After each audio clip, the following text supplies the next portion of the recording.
Alright, I forgot to start the video, but I've just been tacking on bearings and getting this thing ready to go. This bucket needs to be widened up between the ears by an inch, so.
Oh, you better Rob the hammer.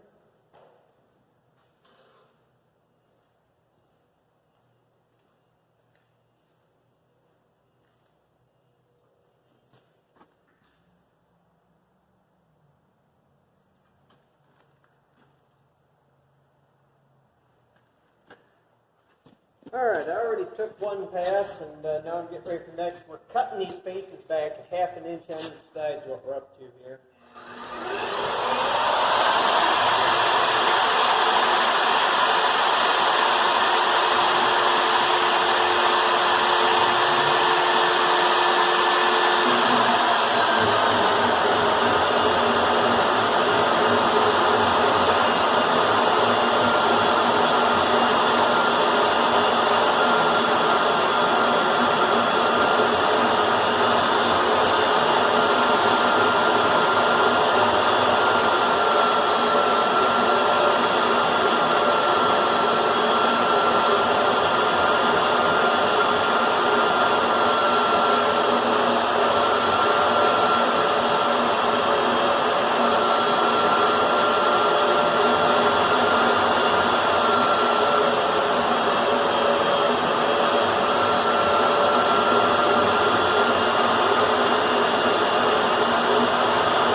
Looking good. Half inch right on the money.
I'll hit it with the grinder, just flowed in a little, but that's how you do it if you don't have an official facing tool.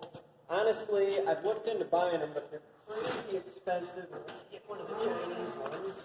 And the problem is, there's not a lot of clearance in here, and a lot of the facing tools need more of a swing space than what you have working on excavator buckets. So I've just not bothered to buy one.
bores and all of the rest in one big swap here.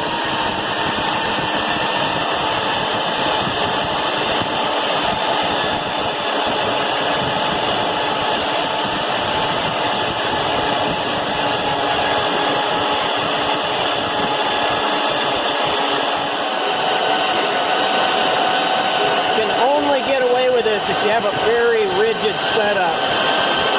If I hadn't put in all these extra braces and stuff, you'd never get away with it. Even then, I'm pushing my luck, no doubt about it.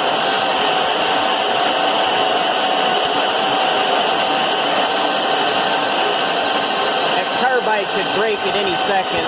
I get even an instant's worth of chatter, it'll blow the carbide doing this.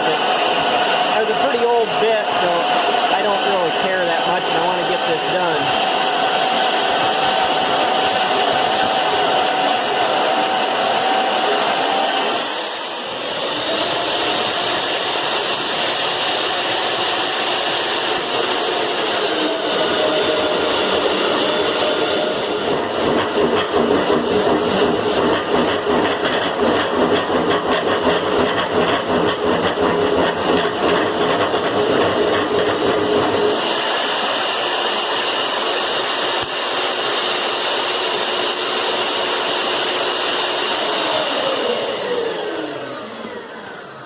So I got too adventurous there and took a heavier cut than I ought to have, is what was making it all chattery nasty like that.